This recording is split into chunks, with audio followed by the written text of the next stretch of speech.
विश्वामित्र जी भगवान से कहने लगे कि भगवान, युगों युगों से अपनी मुक्ति के लिए ये अहिल्या आपकी प्रतीक्षा कर रही है, इस पर दया करें। भगवान ने अपने चरणों का स्पर्श उस शिला के ऊपर किया और वो पत्थर एक नारी के रूप में, परम तेजोमय रूप में अभिव्यक्त हो उठा। अहिल्या अपने परम तेजोमय रूप में अभिव्यक्त हो उठी। उसका कंठ अवरुद्ध हो गया, उसके नेत्र सजल हो गए, उसका रोम रोम पुलकित हो गया और वह हाथ जोड़कर भगवान का अनेक रूपों में स्तुति गान करने लगी। आश्रम के पौधे, बड़े बड़े वृक्ष जिन्होंने अपने पत्ते गिरा दिए थे, उनमें कौपलें फूटने लगी। झरने जो सुषुप्त अवस्था में पड़े थे, कलकल निनाद करते हुए बहने लगे। पक्षी जो उस आश्रम में नहीं आते थे, दौड़ते हुए पक्षी आने लगे और चहकने लगे। पूरे आश्रम में एक अपूर्व जीवन का संचार हुआ। यही अच्छे बुरे समय का फल है व्यक्ति के जीवन में। जब बुरा समय आता तो खालीपन, उदासी, नीरसता, सब कुछ विपरीत हो जाता, और जब अच्छा समय आता तो सब कुछ अनुकूल हो जाता। महर्षि गौतम अहिल्या को लेने के लिए आ गए और अहिल्या परम धाम को जाते समय भगवान का स्तुति गान करने लगी।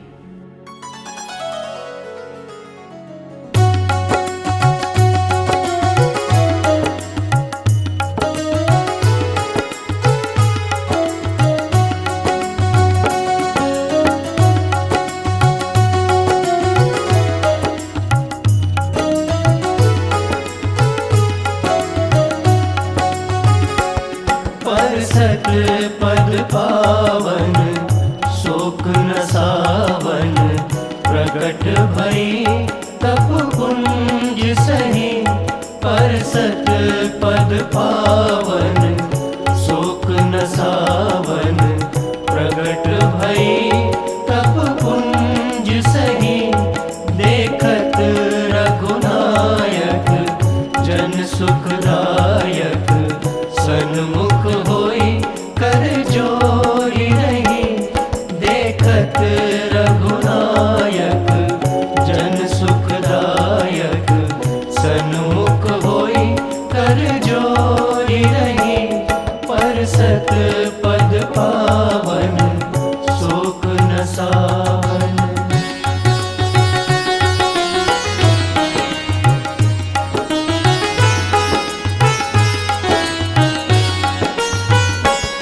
अति प्रेम अधीरा पुलक शरीरा, मुख नहीं आवई वचन कही।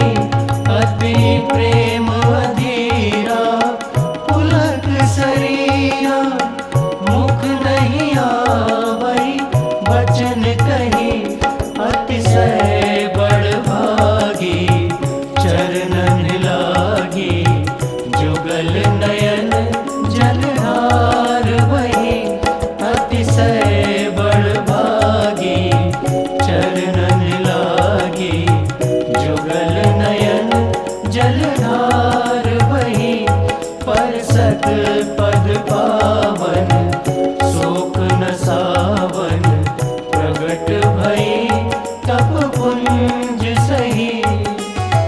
प्रगट भई तप कुंज सही, प्रगट भई तप कुंज सही।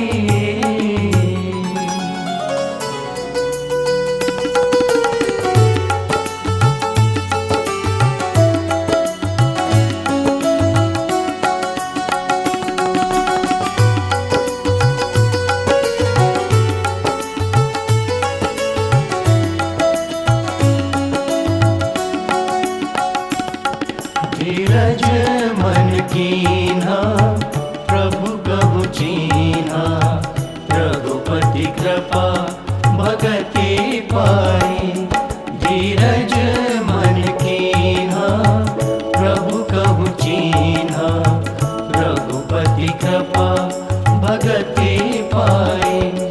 अति निर्मल वाणी अस्तुति ठानी, ज्ञान गम्य जय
भई शिव शीस धरे, जय पद सुर सरिता परम पुनीता। प्रगट भई शिव शीस धरे, सोई पद पंकज जय पूजत अज। मम सिर धरे कृपाल हरे, सोई पद पंकज जय पूजत अज। मम सिर धरे कृपाल हरे, जय पद सुर सरिता परम पुनीता।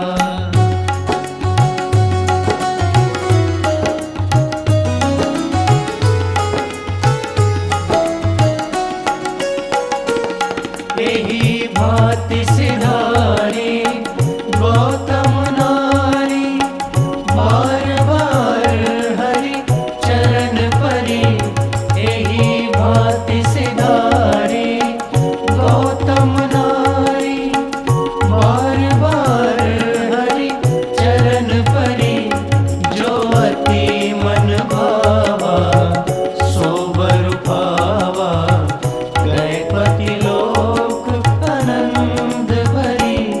जो अति मन भावा सो बर पावा, गए पति लोक आनंद भरी।